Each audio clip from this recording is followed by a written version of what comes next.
Tahun 1984 merupakan golden era karena banyaknya momen memorable dalam berbagai bidang di seluruh dunia. Sonny Vaccaro, pencari bakat divisi bola basket yang bekerja untuk perusahaan Nike, lagi puyeng setengah mati karena kesusahan mencari bakat baru yang bisa ngedongkrak reputasi produk sepatunya.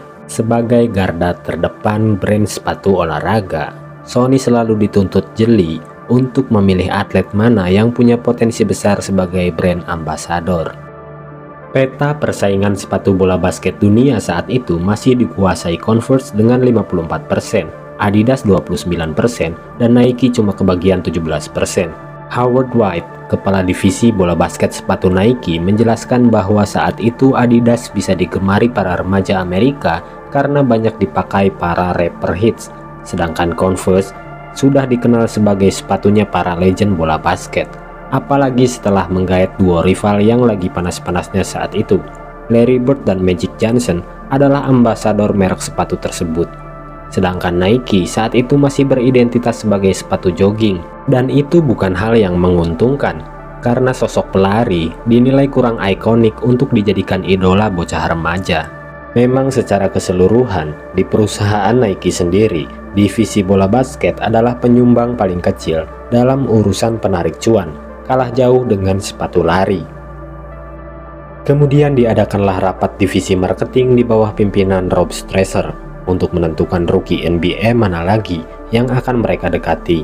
Daftar pertama ada Ola John, langsung skip karena tak mungkin pakai Nike. Sam Bowie sudah gabung dengan Converse. Nomor 3 ada Michael Jordan yang sudah dirayu Adidas dan mungkin terlalu mahal. Dan nomor 4 ada Perkins yang langsung dicap kurang menjual dari segi tampang. Kini opsi yang mereka miliki tinggal di pick ke-5-20. Charles Barkley sempat diajukan, namun karena sering bermasalah di ruang ganti dan rajin melemparkan trash talk, diragukan ada orang yang mau melihatnya di televisi. Melvin Turpin juga sempat diusulkan, namun menuai protes keras dari Sonny yang bilang lebih baik ngontrak ibunya saja dibanding orang ini.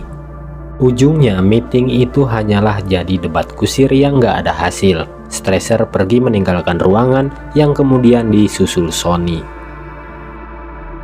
Kedua orang ini ngobrol pribadi di dalam sebuah toilet.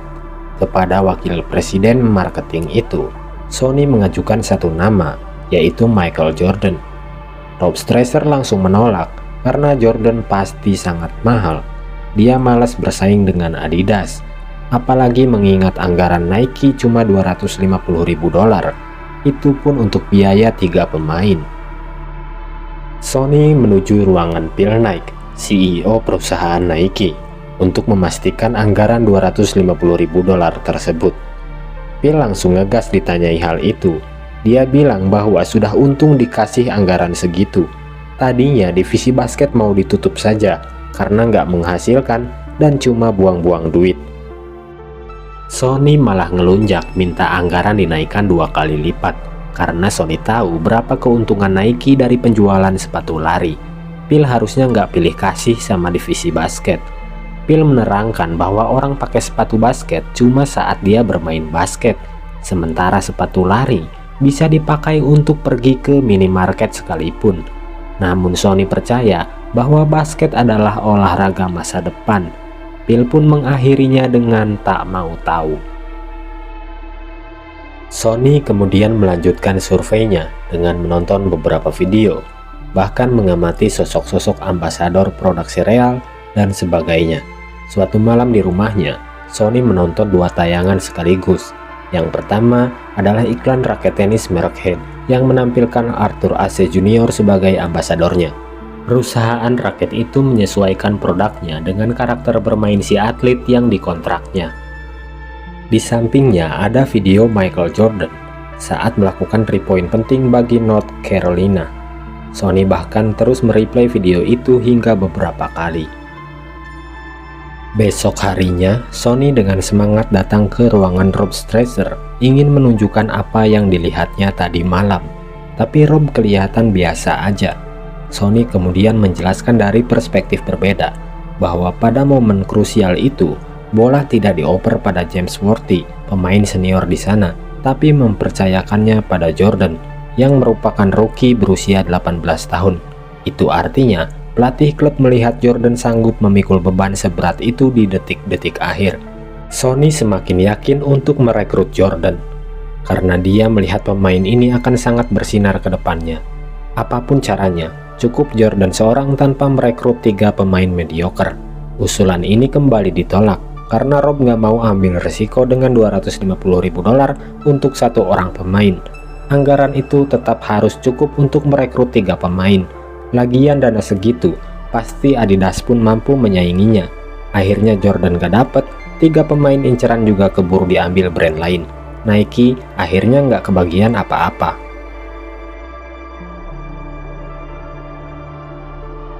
Sonny kemudian mengungkapkan ide itu kepada Howard White yang juga ragu apakah itu akan disetujui Phil Knight, CEO Nike.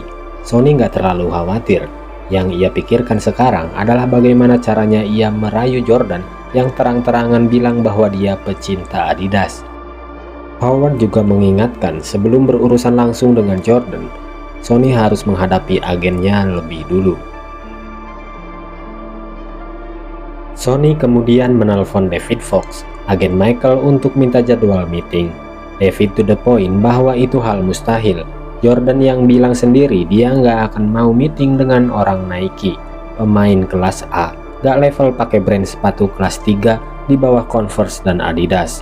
Saat Sonny tanya bocoran harga, David bilang bahwa saat ini Adidas menawarkan nilai kontrak sebesar $200.000. Sonny pun kembali menemui Phil Knight, CEO Nike. Sonny mengajak Phil untuk menggunakan spiritnya seperti pertama kali dia berjualan sepatu, berani gambling dan ambil risiko. Sementara Adidas dan Converse sudah siap dengan tawaran resmi pada Jordan, pihak Nike masih belum menyiapkannya.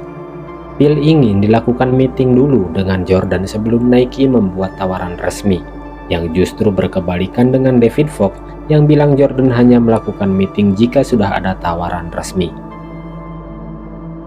Di tengah kegalauannya, Sonny tiba-tiba muncul ide untuk menemui George Raveling dan ngopi bareng di suatu tempat. George Raveling adalah pelatih timnas basket Olimpiade Amerika yang sudah akrab dengan Jordan. George bilang bahwa Jordan tak akan mau terima Nike meski dia diberi bonus sedan Mercy impiannya. Sejak kecil, Jordan memang anak Adidas banget. Bahkan di klubnya yang disponsori Converse, Jordan tetap pakai Adidas saat latihan. Jordan baru pakai Converse saat pertandingan resmi saja. Tapi Josh memberitahu bahwa yang paling berkuasa atas Jordan adalah ibunya.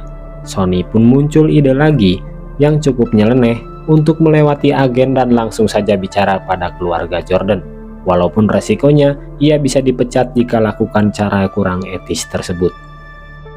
Sonny kemudian menyampaikan hal itu kepada Howard White. Bos itu akhirnya tak melarang upaya Sonny, karena memang ambisinya sudah tak bisa dibendung lagi, asalkan Sonny tahu resiko ketika dia gagal. Besok harinya di pagi hari yang cerah, Sonny pun OTW sendiri ke North Carolina dan disambut ayah Jordan dengan hangat. Namun kelihatan jelas kepala suku di rumah itu adalah Dolores Michael, ibunya Jordan. Dolores meminta Sonny untuk meyakinkan dirinya dulu sebelum Sonny diizinkan bertemu dengan Michael Jordan. Di momen ini, Sonny coba memberi beberapa pertimbangan. Jika Jordan gabung dengan Converse, maka ia hanya bagian dari beberapa pemain bintang yang sudah ada di sana sebelumnya. Kalau Jordan gabung Adidas, statusnya nggak bakal jelas, karena Adidas masih oleng sepeninggalan Adi Dassler. Sedangkan jika Jordan gabung Nike, dia akan diperlakukan spesial, sespesial dirinya yang datang jauh-jauh. Akibat gerakan bawah tanah Sonny, membuat orang-orang di sekitarnya marah, terutama David Fox, agen Jordan yang merasa dilangkahi. Meskipun akhirnya David bilang bahwa Dolores akan membawa Michael menemui pihak Nike hari Senin depan. Phil Knight sebagai CEO pun ikut emosi. Dia tak melarang meeting itu, tapi dia bersikeras belum mau buat surat penawaran resmi gak peduli jika agenda meeting itu harus dibatalkan sekalipun. Karena sudah tanggung, Sony tetap maju. Ia kemudian menemui Rob yang justru excited akan bertemu Michael Jordan. Sony langsung masuk ke ruangan kreatif untuk minta rancangan prototipe sepatu yang akan dipresentasikan pada Michael Jordan. Sony request model sepatu yang disesuaikan dengan karisma dan karakteristik Jordan, lebih prioritas segi bentuk dibanding fungsi. Peter si desainer cuma punya waktu beberapa hari untuk menyelesaikan gaya sepatu pesanan Sony.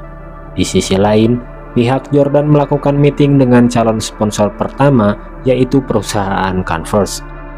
Di dalam mereka disuguhi tayangan iklan sepatu Converse yang dibintangi superstar NBA Larry Bird, Magic Johnson, dan Julius Erving. DeLoris Jordan sadar bahwa anaknya nanti hanya akan jadi nomor 4 di perusahaan itu. Di kantor Nike sendiri, Peter Moore telah menyelesaikan desain sepatu untuk Jordan. Namun Sony kurang cocok karena warnanya yang dominan putih. Peter memilih warna itu tentu tak sembarangan. Aturan NBA yang mewajibkan sepatu pemain 51%-nya harus berwarna putih. Jika melanggar, maka si pemain harus membayar denda $5.000 setiap pertandingannya. Rob kemudian memberi opsi warna merah sesuai warna seragam Chicago Bulls, dan perusahaan akan membayar setiap denda yang akan diberikan kepada Jordan. Pete kemudian mengusulkan untuk memberi nama sepatu itu, nama Air, yang tadinya akan digunakan pada produk sepatu seri Air Soul. Ia pilih untuk menamai sepatu basket ini saja. Terpilihlah nama Air Jordan.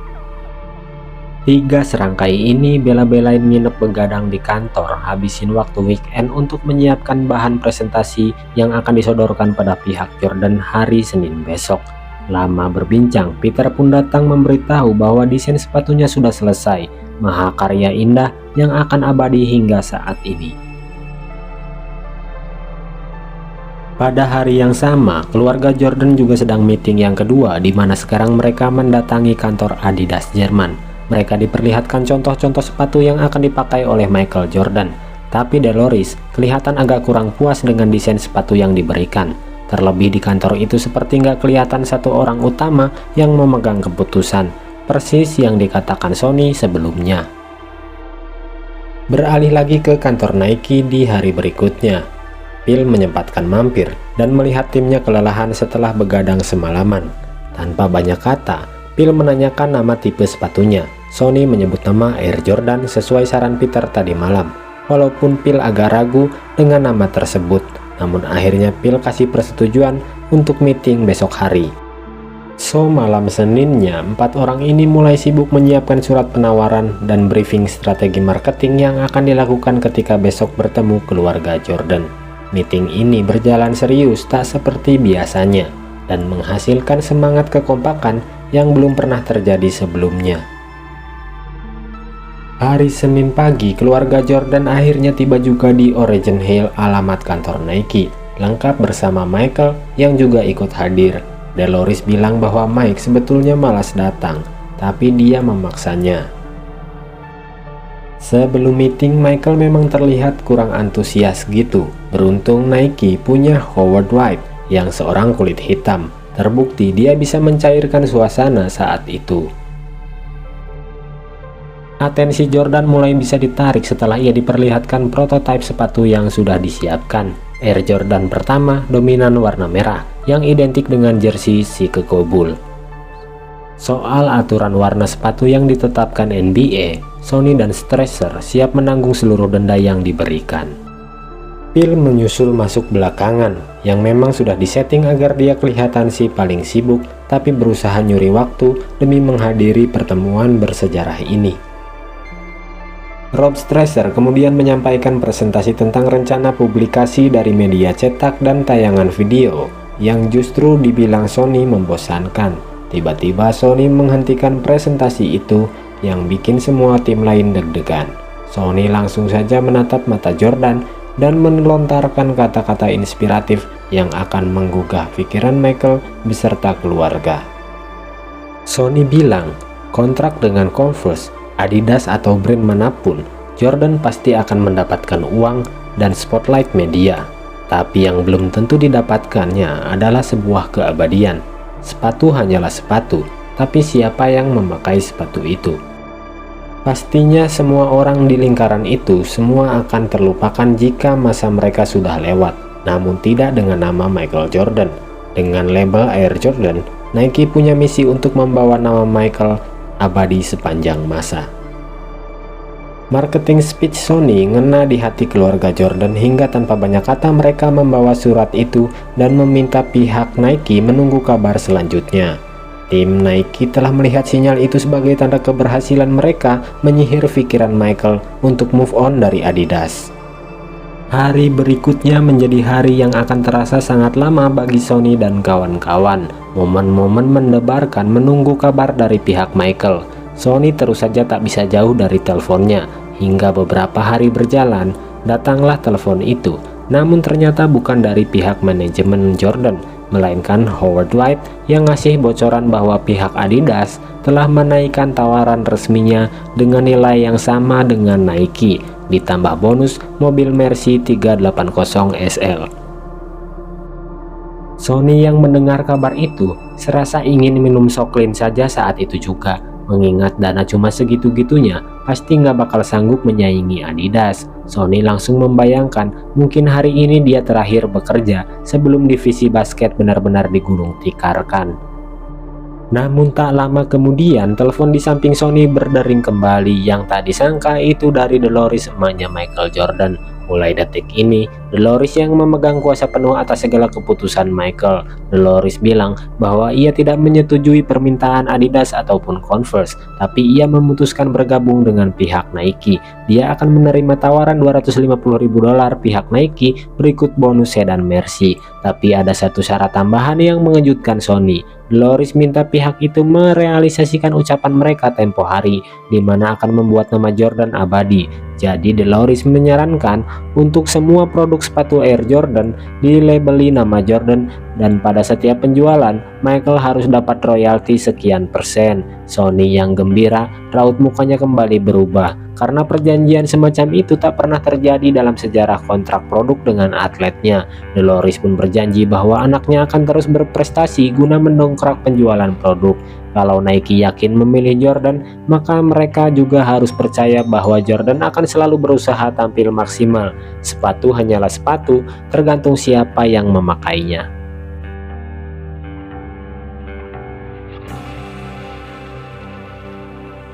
Sony datang menemui Phil dengan kabar kurang mengenakan itu, tapi Phil yang mungkin gak mau ribet, tak disangka menyetujui permintaan itu. Dia sekarang mau untuk gambling dan mengambil resiko apapun. Sony pun menelpon balik Dolores Jordan dan menyampaikan bahwa pihak Nike Corporation bersedia menyetujui syarat yang diajukan ibu Jordan tadi. Resmi sudah, kini Nike menggait seorang Michael Jordan sebagai brand ambasadornya. Bersama rekan kerja lain, Sony merayakan keberhasilan usahanya mendapatkan hati The Greatest Michael Jordan. Penjualan sepatu Air Jordan yang ditargetkan $3 juta nyatanya tembus hingga $162 juta di tahun pertama penjualannya. Hingga saat ini, Air Jordan menghasilkan rata-rata $4 miliar per tahunnya. Jordan dapat mobil impiannya. Rob Stresser diakui merevolusi pemasaran olahraga Nike Basketball. Howard jadi wakil direktur. Nike membeli Converse pada 2003. Peter Moore mengganti logo Air Jordan dengan foto siluet Michael Jordan saat melakukan layout. Dan Michael Jordan sendiri menjadi the greatest of all time.